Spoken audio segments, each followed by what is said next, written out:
Hi there. Yesterday we talked about King Saul and why he was rejected by the Lord. Tonight I just want to talk a little bit about David and when he was anointed and what happened at that stage. So if we go to 1 Samuel chapter 16 and if we start in verse 10. Thus Jesse made 7 of his sons pass before Samuel. And Samuel said to Jesse, "The Lord has not chosen these." And Samuel said to Jesse, "Are all the young men here?" And then he said, "There remains yet the youngest, and there he is, keeping the sheep." And Samuel said to Jesse, "Send and bring him, for we will not sit down till he comes." So he sent and brought him in. Now he was ruddy, with bright eyes, and good looking.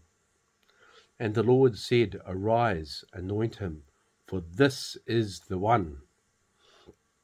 Then Samuel took the horn of oil and anointed him in the midst of his brothers. And the Spirit of the Lord came upon David from that day forward.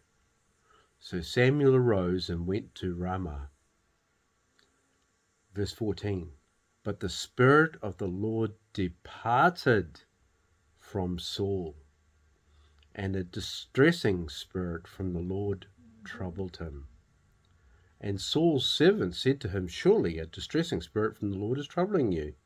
Let our master now command your servants who are before you to seek out a man who is a skillful player on the harp.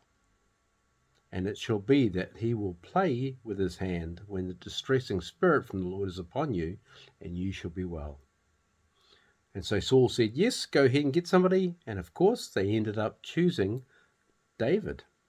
And so David came in and played on the harp, and that got rid of this distressing spirit from the Lord. So before we get down some strange paths, the distressing spirit itself, or an evil spirit, is not from God. But because the spirit of the Holy Spirit had been removed off Saul, he was therefore pretty much an open target.